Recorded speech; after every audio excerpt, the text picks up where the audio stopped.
Welcome to the Women Arise podcast. I'm really happy today to be talking with my friend and colleague, Reverend Keith Caldwell. And I want to check in with Keith now and just ask, how are you today? Great, Neely. I'm so honored to be a part of this podcast over a trauma and healing and this amazing work. So I'm doing well. How are you? I'm doing well. And I was really looking forward to this conversation. So I want to dive right in. But before I do, I want you to give a little bit of context and background to our listeners about where you serve now, what you're doing. Yeah. So I'm an elder in full connection in the United Methodist Church. I live in Nashville, Tennessee. I serve the historic Seay Hubbard United Methodist Church, which is a historic African-American congregation that is from 1873. That I attended the American Baptist College in undergrad and Vanderbilt University Divinity School. I was a community organizer for about 25 years prior to coming into the ministry proper. I was kind of running from my call, and I was disappointed that the church was not addressing the kind of existential conditions that so much was talking about beyond the grave and the great by and by, and Jesus would fix it on the other side. When I saw that some people had justice on this side of the grave, and that it was possible, and wanted to make sure that we were not, scapegoating the most vulnerable, as opposed to really calling into question those who hold illegitimate power over our lives. So that's what brings me to this work. Keith, I'm so thankful for your ministry and for your life. And I hear the words of Dr. Martin Luther King echoed in you about when he said something about people care about robes, white robes in, essentially the hereafter, but people want to have suits and shoes and food. That's right. Yes. Yeah. So the existential concerns that you addressed are ones that I'm also really passionate about. And because I do think that there's so much that we can do to embody God's love right here and now in very tangible ways. And so that brought me to research and to learn more about trauma-informed care and how it affects the body, and how that impact can diminish our lives, body, mind, and spirit. So when I first came to you and asked you, Keith, would you be interested in working with me on this? Do you remember what your first reactions were? Yes. My first reactions were, well, you and I are friends, so I like you. And so I said, well, is this a well-intentioned white person asking me to do something that may not be as helpful as I think it would be? Mm-hmm. And so I said, I'll just give it a try based on our friendship. And then I looked at the material and I called you. I was like, oh God, Neely, this is the real deal. And so, I read it about 3 times before I wrote the companion to it. And then you came to our church and did a presentation. So I liked it so well, I invited you there. Got great response around trauma-informed care. And it really lifts out that as pastors, we need to outsource, like I do 2 therapy sessions, 2 counseling sessions, and then I get them to someone else, right? Mm-hmm. And what this does, it addresses communal trauma as much as individual, because like even you think about COVID and the systemic racism, all these things happened in community. So it's important that the healing takes place in community. So these circles and these groups are healing together. And then I do have an additional thing that I do with my therapist, right? For my individual. There's a lot of overlap, but they are not, of course, mutually exclusive. So yes.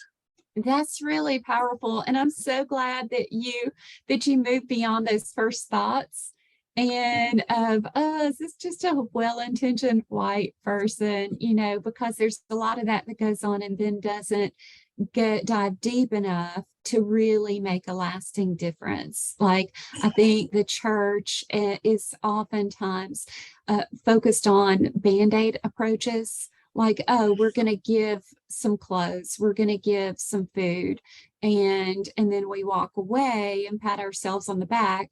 And when the person is still left with a deeper hunger. And so you wrote about in your guide to inclusion about the trauma that is not just experienced through an accident, violence, something that has happened externally, but systemic trauma that is passed on one generation to another because of things that happened many years ago. So can you talk a bit about that? Yeah. So things that happened many years ago and things that are still happening because the systems are still in place. Yes. As I talk about that, I'd love to speak to what the important point you made about churches that love to have like clothing closets and food drives, and it's a doing for, which is a charity model, versus what this does is doing with, which is a justice model, because we don't want to assuage the church's guilt for how she hasn't been a prophetic witness in the world as the Great Commission has called us to be, as a sent people, that we are called to pick up our crosses and follow after this Jesus.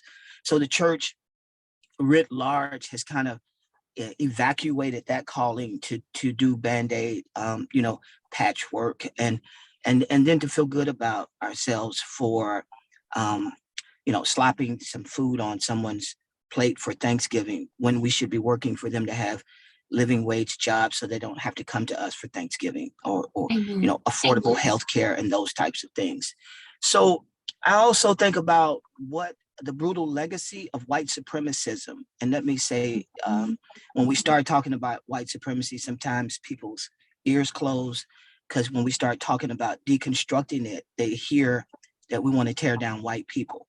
Now, we're talking about a 500-year brutal legacy that is embedded in unjust systems, racist structures, and patriarchal institutions that have been mechanized through public policy and also through customs, to continue to wreak havoc in the lives of non-white people, and then people of color. We can sometimes internalize that, and we can be practicing white supremacy, and white people ain't nowhere around, because the white gaze about how we don't see ourselves. So Du Bois talks about double consciousness, right? So I know who I am and how I see myself, but in order for me to survive, I have to know how the world sees me. And as a Black, embodied, cisgendered male, my identity has been flattened to something that needs to be managed and policed in very particular kinds of ways. And so while I know that those systems are in place to say, not that I've done something wrong, but the sin beneath that is that somehow I am something wrong. And this is the idea of the curse of Ham, that somehow that Black people are and non-white people are somehow not fully human. And so we talk about the original sin. It is not the land grab from the native inhabitants of here in the US. It is not the transatlantic slave trade, although both of those were brutal. It is the theology underneath that said some human beings are not fully human. And we see that that a lot of white Christians could not enslave people because the scriptures wouldn't allow it. You can't slave your brother or your sister. And they say, well, somehow you're not quite my brother or sister or sibling for that matter.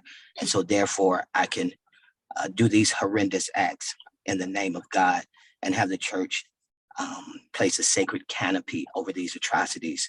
We see that manifest in the Holocaust, and while the church stood silently by and allowed these. So we continue to see that with American civil religion, or what we want to call white Christian nationalism, that goes to a January the 6th and and storms the Capitol and behaves in such a way. And people believe that this is God's will for their lives because it is so far removed from the sacrificial gospel of Jesus Christ.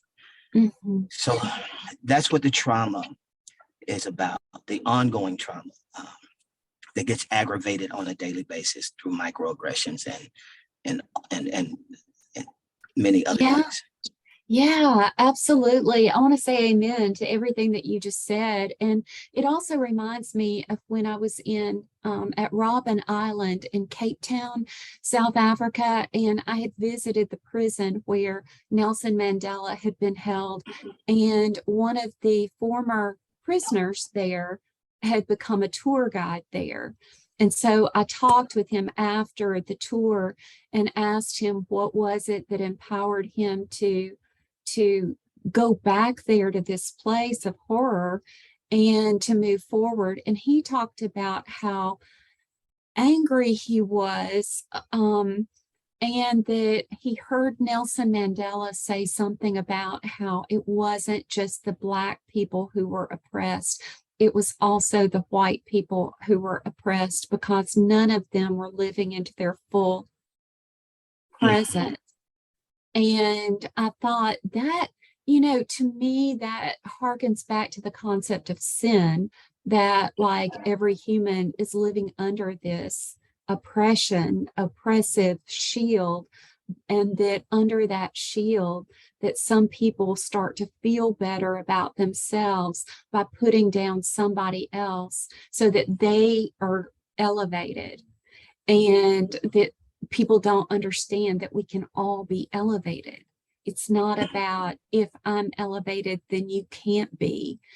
And so, but you're right also in that it's codified into our laws, because who makes laws, right? It's the people in power who make the laws. And so dependent upon that person's ability to come into their own full consciousness about the effects and implications that their laws will have on others, then we just all kind of follow as sheep under the law without really being conscious of it. A lot comes up. That's rich. And so we think about laws, and here's what people, they say, we love doing prayer walks and things like that. And of course they have their place, but here's the thing. Let's just think about ancient Egypt and Pharaoh. So every decree that Pharaoh made in ancient Egypt for the Israelites became the law of the land. Every public policy became, you either you live and die by that. So we live and die by public policy. So somehow we want to just pray and have it disconnected from addressing those who make policy. So this idea that we don't want to be political, to say that Jesus is Lord and Caesar is not, is the most political statement we could ever make, because it also says that when the empire wants to shut down on me, and it will, it's not a matter of if, it's when, and cause me to betray my faith claim, to betray what I know. Am I going to pick up my cross and follow after Jesus? Or am I going to, it is not for me to reason why, it's just for me to do and die and fall in the line and not upset the apple cart. Well, this gospel is revolutionary. This Jesus, we love this little sweet baby Jesus with not a place to lay his head. Ricky Bobby says in the movie, he says, but I like the sweet baby Jesus. That's not what got him killed. What got him killed was turning the tables over in the temple and challenging the Roman Empire's authority. And this authority that some of the priests were also giving to Caesar. The scripture tells us, it said, we have no God but Caesar.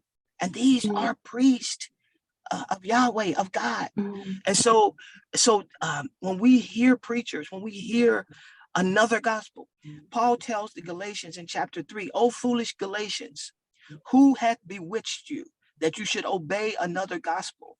And said, you've heard and you've seen. Why are you departing from this faith in this way?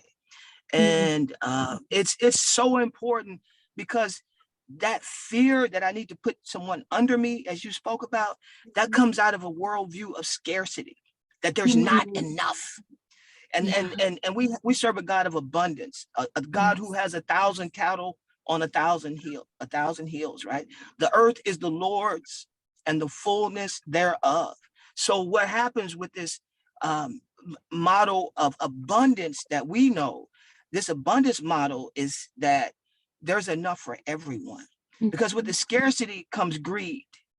And I have to hoard, and it's a zero-sum game. So if you eat, somehow it's less for me to eat, and not that the land is flourishing.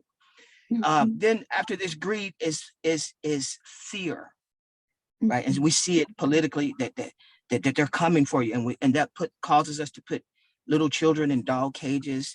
We will play with people's lives and put them on buses and send them up to Martha's Vineyard. And these are human beings, right?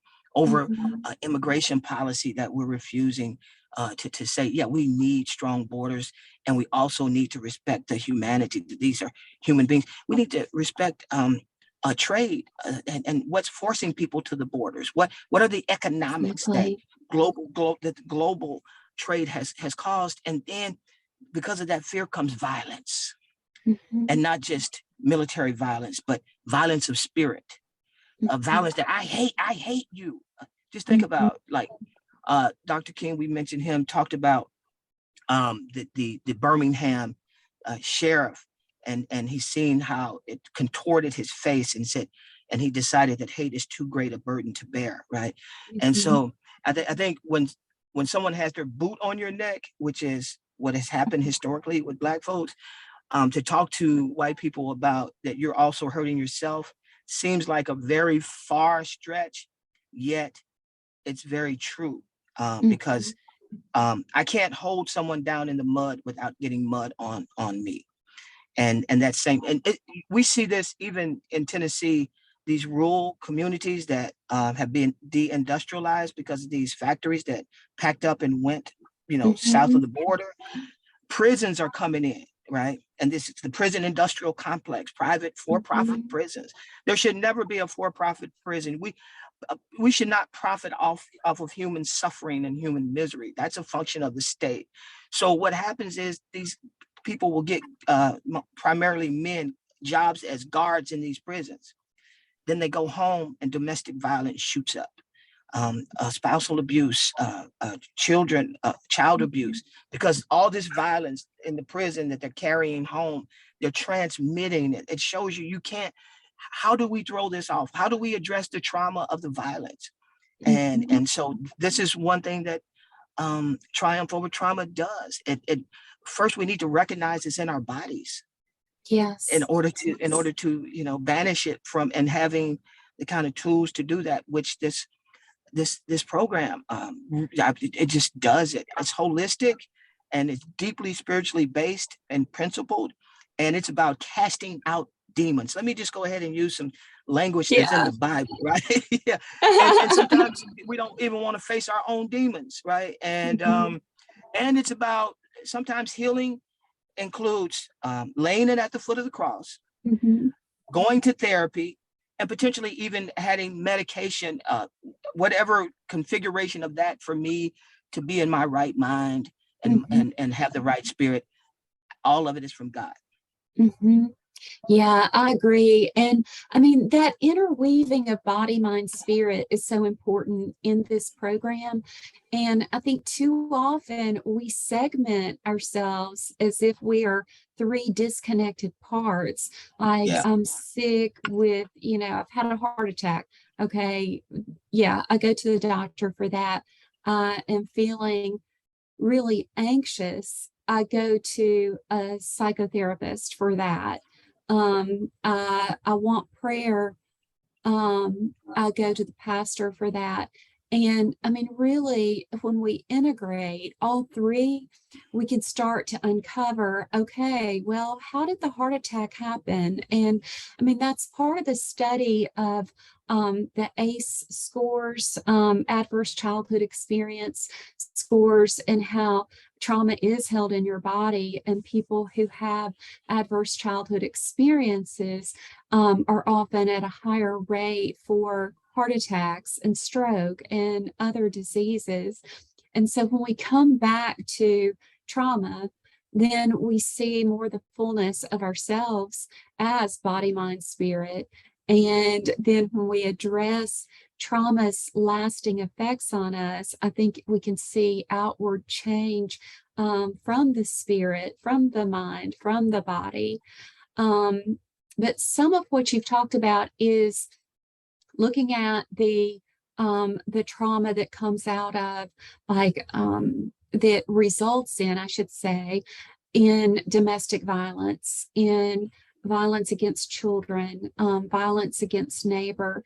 And when we come back to our churches, we are praying, or mosque or synagogues, we are praying, and often we are left with a sense of hopelessness over, like, well, what can I do? The gun laws right now in the United States permit people as young as 18 for having assault weapons. Like, I can't imagine that we are in that state of disrepair now, but here we are. And so people who suffer from gun violence in a school shooting, their neighbors, their families want to do something. They don't know what to do. Often when people are suffering from trauma, they go to their house of prayer, right? And Yeah. And so, yeah, Neely, I mean, and here's another good point which you're making is this. Okay, so we see people are more likely to have a heart attack if they had childhood trauma. But what God does, and what God did with me, and I grew up in two sets of public housing projects, and then in the rural with my dad, very rural, working white farming community during the 80s, which deindustrialization happened. So the white community got even more economically poor. And so what I knew was what God's, so I was set up for hypertension, these heart attacks and things, but God says, I will renew the time as the eagle. I'll go back and retroactively heal you from 8 years old or whatever the time of your trauma, and I will renew the time. I will reconfigure your entire way of being. The neural pathways that you have created as a result of trauma, I will reconfigure them. So a trigger is a trap, right? So I think about a mouse trap, and someone hits that really tender place, and then I snap, right? Well, what this does is it takes the power or the pressure out from underneath the trap, so that I never have to snap again, because I have the tools and the skill set to shift that in my body, that I'm no longer even predisposition and in my health. We are children of the Enlightenment, and the idea that we could separate the body and mind is an Enlightenment rationality, right? But here's what we know, and as particularly as the people of God, the church. Here's the question: is the church here to save lives, or is it here to save bodies, or is it here to do both? And the gospel tells us that the church is here to do both. But a lot of churches like to save souls. So it'd be souls or bodies or both. But they don't want to deal with the body, right? But so they don't want to deal with the need for affordable health care or fair housing, or none of that. We just want to save your soul to Jesus, right? And have you received the Lord Jesus Christ as your personal savior in the sinner's prayer? And then I'll leave you to your own devices, because you say, I want to serve you, God, for the rest of my life, the rest of my life, the rest of my life. Now you're saved. And saved to what? I'm still hungry. I still don't have a place to stay. So will you address the material reality that I'm still in? It's like, well, no, but when the kingdom comes, King Jesus will break heaven wide open, and there'll be a new Jerusalem. Well, it's with the kingdom coming, we are in a tension between the now and the not yet. So the kingdom is here and it is coming. And we are to usher in the kingdom, to cause an inbreaking of the reign of God. That's what the civil rights movement did. When they said it was impossible, that's the way it is. You can't do anything about it. There were baptized Christians here at American Baptist College and Tennessee State University and Fisk University and said, I believe my baptismal covenant, my baptismal identity so in such a thoroughgoing manner, I'm going to nonviolently withdraw consent from a system that makes me a second-class citizen and that says I'm not fully human. And a civil rights movement, Jim Lawson and these folks said, we'll clog up your jails, we'll clog up your courts, we'll clog up your systems until you do right by the people. And this is soul force, right? This is about people taking on the power that we have. We should never co-conspire in our own oppression. I'm not going to help you hurt me. If you hurt me, you're going to have to do it the best way you can, because it won't be with my consent, right? And so what happens is, or even a girl that gets raped or something, they say she's ruined. She's not ruined. Yeah. God will restore her. She just has to. So stop saying that people have ruined, you've ruined someone's life. No one can ruin my life. Mm-hmm. I don't consent to having my life ruined. This joy I have, the world didn't give it to me, and the world can't take it away. But I can surrender it and fall under this nihilistic hopelessness. But as Black folk, we know what W.E. Du Bois said: it's a hope that's not hopeless, but unhopeful. Right? It's not hopeless, but it's unhopeful. James Baldwin talks about we have to invent hope every morning. But the power of inventing hope anew every morning is we're not cutting it from whole cloth. We have the ancient Hebraic North African scriptures, the New Testament scriptures, that tells us that there is a hope and there is a salvation. And so this idea of salvation, it's also liberation. There are 42 times in the New Testament where the word salvation was changed, liberation was changed to salvation, to push it out beyond the eschaton, to make it otherworldly, because we don't want to deal with you having liberation on this side of the grave. But God said, Jesus said, but you will, and these things and greater shall ye do, because I'm going to be seated at the right hand of power, making intercession for you. So this is so powerful to live into this. And Neely, the last thing with that is, what is the distance between our faith claim and our embodied witness? Because we say a lot of beautiful things, right? It's like as Methodists, we talk about, do you accept the power and freedom that God gives you to resist evil, injustice, and oppression in whatever forms they present themselves? And we say, I do. It's like getting married, right? It's a covenant. And then when time comes to do it, the freedom and power that we've accepted, we don't want to actualize because it's going to cost us something. But I say to you, it costs us more to not use it than it does to use it. And once we get this thing down in us, that conversion is sure, right? Even if we're afraid, speak the truth to power, even if your voice trembles. Just keep moving out and getting out. This patriarchy, no one is over you but God. You have no masters, right? And you are a child of God and made in the image of God, the imago Dei. You're going to get me to preaching here. So and I love it, Keith. I love it. I think one of the things that sometimes can become a barrier in people actually living into that statement about resisting evil and oppression is the awakening of mind and spirit to see it.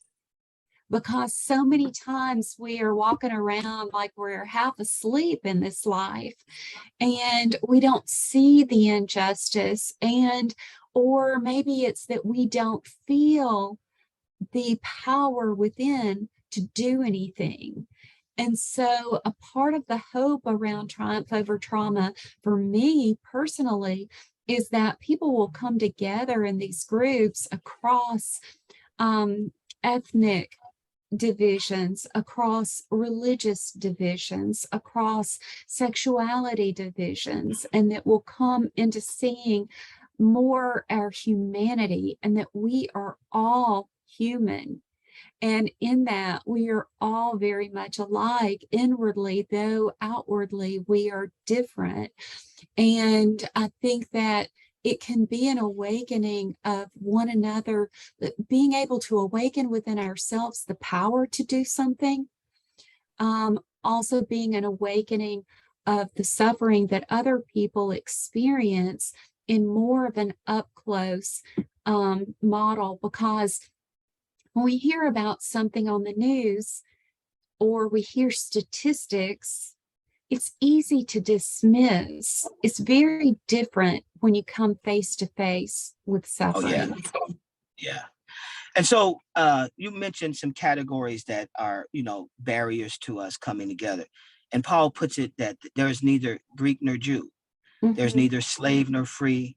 There's neither male nor female, right? So for ye all are one in Christ Jesus. So what he does, he's doing what would become race, class, and gender, collapsing those Mhm. things that prevent us. But this is our identity before the eyes of God, right? But Mhm. the problem comes in, what is my identity before the law of the land? And the law Mhm. of the land has said that I was 3/5 human, has created black codes, Mhm. has segregation order. You see what I mean? And so Yeah. now, how do we fight? How do we fight that? Because and what's happening with women, and just this idea that we need to oppress and just to clamp down, and really just to say, to have a 10-year-old girl, to force her, if she's been raped, to have this, to have zero exceptions. This isn't about abortion. This Roe versus Wade is about controlling women's Yes. bodies. Yes. And so that's what that is. So I don't want to get a sideline about this kind of pro-life, pro-choice argument when that's really not what it is. It's about white male supremacy redominating itself over bodies. Mhm. And that is the spirit that's animating, that's underneath that. And it's about domination, and that is demonic. Keith, preach. That Yeah. is so powerful, what you just said. And I mean, it is demonic. It is about control. That, oh, I'm glad that this is a podcast because I can replay it. Yeah. Great. So anything else? One other thing I want to mention, just about how triumph over trauma is such a really good thing. And because it's a lot of things we don't want to talk about, and yet they are wreaking havoc in our lives. And particularly with Black folks, there's a stigma around mental health. And I understand not wanting to go to many mental health practitioners because most of them are white. And I never went to a therapist until maybe about 10 years ago. But I wish I had gone, much earlier. But if we get a trauma informed person, particularly who culturally understands, I have a Black woman as my therapist. It's been phenomenal, right? Um, but that stigma around mental health, we just need to erase that, because we if but if we have a heart attack, that's socially acceptable, but not if we have a mental crisis, right? And if we don't have the tools to throw off some of that, then we will have mental emotional breakdowns, and we don't have to tough it out to that point. There's help, and there's a way we can communally heal and individually heal, and this is a great way of beginning to access that. So yes, Thank and you Ashe. so much, Keith. Thank you Yeah. so much for this conversation. I really appreciate it. And I know that all of our listeners will as well. Much rich content in what you've just said. I want to just remind our listeners that you can go to triumphovertrauma.info to download the resource package and to sign up to become a facilitator and go through training. That is all free. I also want to let you know that we've got free daily messages of hope that you can receive by texting the word hope to 615-933-5387. That's 615-933-5387. And I hope that that Keith will be in touch soon. I look forward to working with you, with your church, and with other churches here in Nashville Yes. on getting this rolled out. But may you have a blessed day. Yes, you too. And to the folks who are watching, we love you and you are not forsaken. Thank you.